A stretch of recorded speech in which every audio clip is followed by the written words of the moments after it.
So my project is Silver Sirens, and I'll say to you, I think our mission chooses us.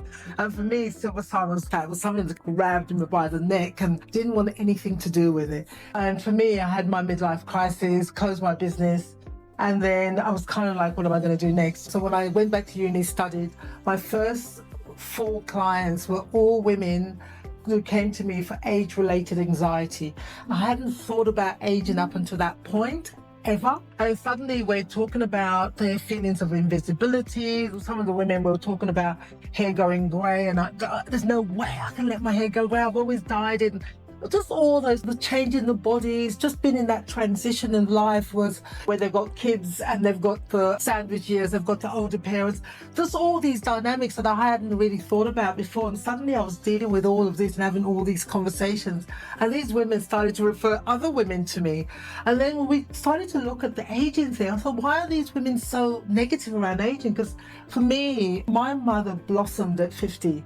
I saw my mother, she went to study, she got rid of my father, she started dating someone else, she started traveling around the world. So I saw this woman come to life at 50.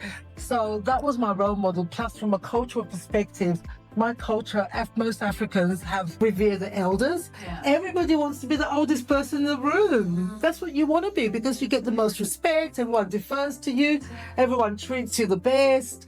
So for me, I was like, oh, this is really opposite to what I feel. So I started to have these conversations with them, and so I went on a journey to explore attitudes to aging.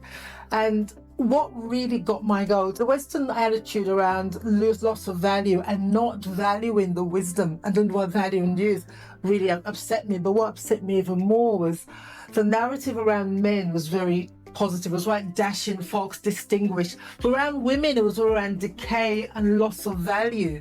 And that's what really got my attention. I just thought, no, this has got to change. And that's why I love the name Silver Sirens, because I think it was Silver Fox, because I was walking through Double Bay and the name just dropped in. I was like, oh, that's the name, Silver Sirens, that's the name.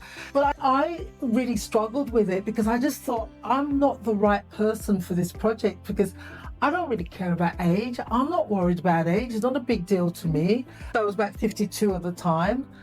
And I kept trying to give the project to friends. So, meet up with friends and go, I've got this great idea that you should do it. And honestly, I tried to resist it so much that I actually broke out in anxiety, in hives. And again, I remember just like my body was just on in these rashes, because I was just like, I don't want to do this. What's going on? And I remember going down Coogee Beach. I remember standing there going, I'll do it. And I jumped into the ocean. I just kind of felt that there was just that sense of relief. This is what you're supposed to be doing. So I just leaned into it. I'm working full-time as a psychotherapist, and I'm still working full-time as a psychotherapist. And I thought, what am I going to do with this? So I put on an event called Redefining Aging. So we have a Redefining Aging conference every year. So we've done that since 2018. So we're just about to do our 8th one in a few weeks' time. So with the conference, we had topics that impact women in midlife. And the women that turned up at that first one, they said, we've never been to an event that wasn't trying to sell to us. It wasn't a networking thing. It wasn't anyone trying to make us do anything, but it was just talking about us. And we were the focus. So we just evolved from there.